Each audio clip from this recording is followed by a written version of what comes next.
2020 mu gitugutu umwaka w'igihumbi kimwe n'amajana 965 kapiteni Mikaeli Micombero ico gihe yari umunyamabanga wa leta ajejwe kwivuna abansi yarafashe ingingo y'ukombora abakiranganji bose ba leta y'u Burundi.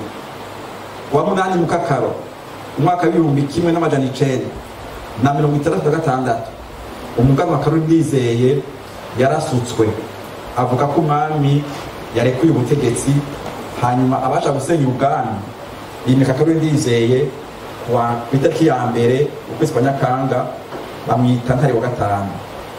Naho kwa 2023 Munyonyi umwaka w'igihumbi kimwe n'amajana 966 niho hashimwe ingingo ko atabundi mugambwe wemewe mu Burundi atari umugambwe Iprona. Inyuma y'imisi 5 kwa 2025 Munyonyi haci hashingwa Republika y'u Burundi. Wabaye umuvumo kubona Karoli Ndizeye yari umuhungu wa Mwambutsa yemera akimikwa kandi se akiriho, se nawe yari umwami w'ico gihe. Ivyo vyari umugambi warondera gusenya intwaro ya cane. Abo nabo bari barongowe na kapiteni Mikaeli Micombero ashigikiwe cane cane na Artemoni Sibadani. Abo bantu babiri ntibigeze borohereza umwami Mwambutsa. Igihe yaragiye mu gihugu c'Ubusuwise inyuma y'aho habereye kugerageza gutembagaza leta ku wa 18 Gitugutu umwaka w'igihumbi kimwe n'amajana 965, abo bantu ntibari bacumviriza canke ngo bitaba umwami Mwambutsa. Umwami nawe yarabona ko bagize akagwi atakindi kazanira Burundi atari amarira n'amaganya. Muri iryo nyinyurana hagati y'umwami n'akagwi karongowe na Micombero na Simbadaniye hari amakosa yagizwe n'umuganwa Karoli Ndizeye yorohereje abashaka gusenya ubwami. Muri ayo makosa harimo aho Ndizeye afata ingingo y'ukurekurira umuharugwaruka witwa Jenner kongera gukora, kandi umwami Mwambutsa yari yarawuhagaritse kubera abo bawagiriza ko baragize uruhara mw'igandagurwa ry'umushikiranganji wa mbere Petero Ngendandumwe ku wa 15/0 umwaka w'igihumbi kimwe n'amajana 965.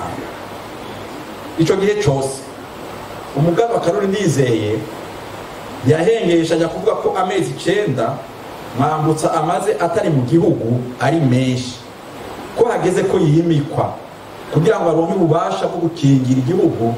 Yavuga ko kigeze hari, ariko se umwami Mwambutsa yavuga amwereka ko ariko akoreshwa n'abanyapolitike atakindi kibaranga atari amacakubiri.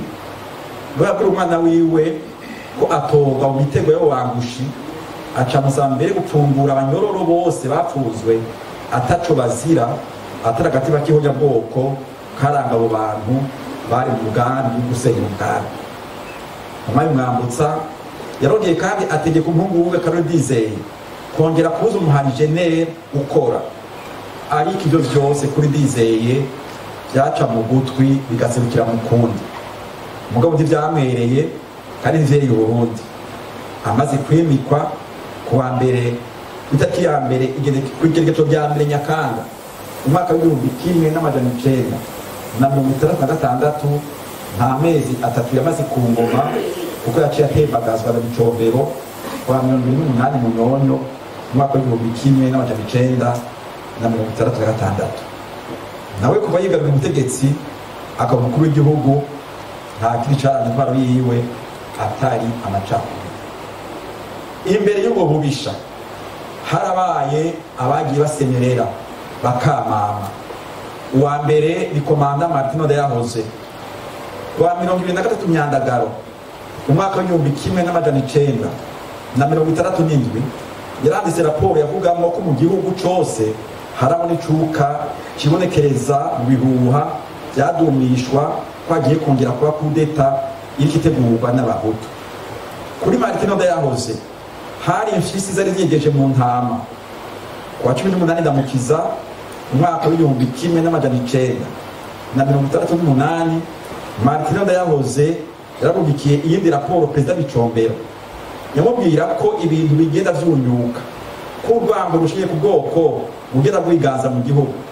Yaratomoye aravuga ko ari indongozi mu Batutsi bagenda begeka ingeri ishushe ku Bahutu, bavuga ko ari abanyamacakubiri kandi bahumutse.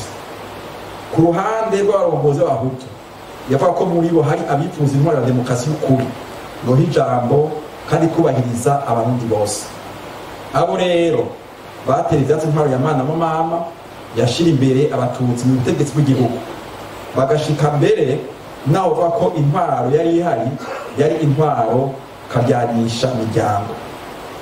Yarashitse mbere naho ashira ahabona umugambi wo guhonya abahutu yavuga ko bateguwe na Artemon Simananiye. Ingene uwo mugambi wari umeze kwari uko: ubwa mbere kwari ukubiba urwango hagati y'amoko mu gucafuza indongozi z'abahutu.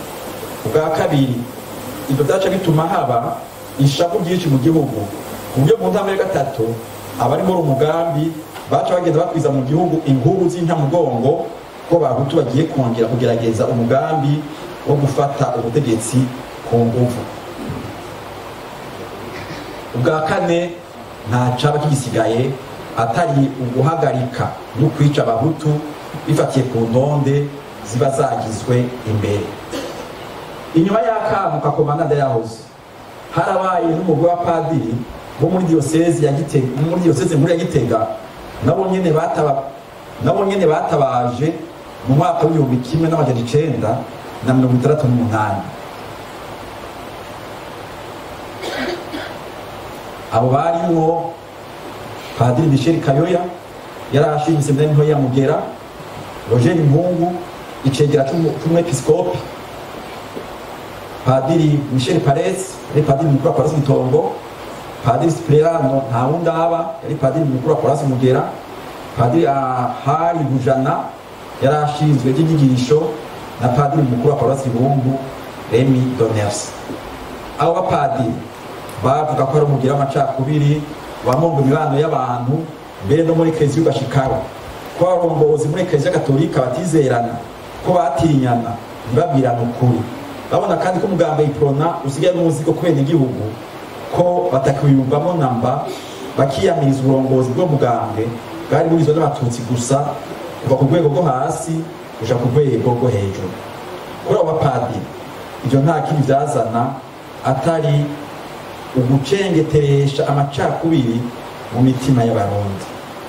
Nayo muharije rero bavuga ko warangwa n'ubuto ukabije baba burimo, mugabo cane cane nk'uko ari urongowe nawe nyene nawe mu bwoko bumwe, ubwoko bw'abatutsi. Bafatiye kuri ivyo vyose, abapadiri basaba ko ikibazo c'amacakubiri covigwa hasi kugira ngo ubutungane bwiganze, abantu bashigwa imbere kubera ubumenyi n'ubushobozi bwabo.